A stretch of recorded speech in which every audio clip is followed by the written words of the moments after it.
Welcome back, guys. Thanks again for stopping by. I appreciate you all being a part of Not Your Father's Capital. All right, so in this video, Cardano, I'm going to talk a little bit to you guys about basically some criticism that Hoskinson and Cardano input-output has received. And this is going to all piece together a little bit because I want to share with you guys what Cardano is actually building. They're ramping up projects, developments. Everything is being increasingly, the volume is increasing on that front, okay? And I'm going to get into that in this video, so you're going to want to stick around, as well as I want to talk a little bit about Cardano's price action, eclipsing that 40 cents threshold. That's huge, guys. That's a big psychological barrier out there for investors to actually get past that, okay? That's been a very stringent resistance level for quite some time, and Cardano is positioning themselves well, okay? So I'm gonna get into that. Let's talk further about this article, but first, hit that subscribe button. Join us here on the channel if you have not already done so. Would love to have you part of the team. We talk about Cardano frequently, and let's get into it, all right? So Cardano founder is responding to an input-output critic, and basically he says, glad to be putting in the midnight oil, okay? So I've talked about it ad nauseum on this channel. Cardano, in probably my biggest holding at one point in my wallets collectively. I want to talk a little bit further about why. I've just always respected the low and slow approach, and I've always just bet on Hoskinson being an ex-co-founder of Ethereum that eventually he had to leave for a reason, all right? And Ethereum was always the big number two, and I always just thought that Cardano could get there one day due to the fact that, you know, you have to improve upon something that you left. And that kind of passion and desire is something that I've banked on with Cardano. So when we talk further about what is going on, the basically input-output, who is essentially responsible for Cardano's development, they basically have been harsh. Community members within Cardano have been harsh because this low and slow approach I talk about. They've been impatient to see results and, you know, dissatisfied at the speed that Cardano is evolving.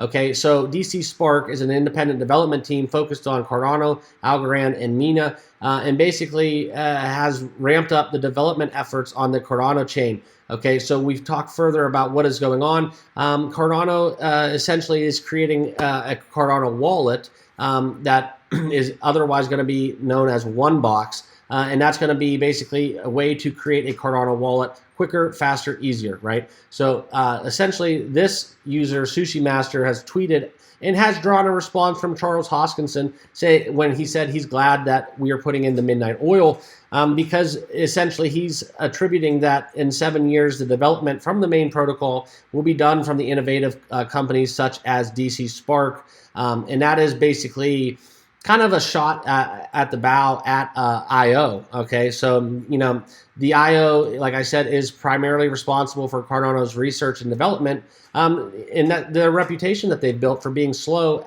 basically is what this Sushi Master is going after, okay? And Hoskinson, obviously, to respond, he's aware of it too, all right? So he's aware of that low, you know, the slowness that Cardano has seen with some of their development, okay? But, you know, despite all of this criticism that we've seen, you know, Onebox is still getting created, all right? Their roadmap is being, you know, successfully developed upon, okay? So the network upgrades that IO has released, okay?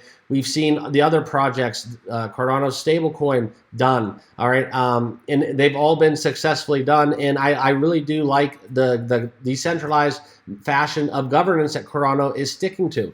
We have not seen really too much deviance from their roadmap, and, you know, this is basically what we get into for the new era of Cardano. The age of Voltaire is the final phase for Cardano's roadmap, and, you know, we are steadily moving down that path, okay? So in relation to these comments and the FUD spread by basically Sushi Swap and Hoskinson coming to the defense of the IO as well as DC Spark and what we are doing with Onebox, it's all positive, guys. And I think we're seeing that because we're seeing some nice days on the charts coming from Cardano. So that's what I got for you guys. I hope you guys all enjoyed this video and this quick update about Onebox being formed. And if you did so, hit that like button and subscribe to the channel on your way out. I appreciate you guys all for stopping by, and we'll see you in the next video.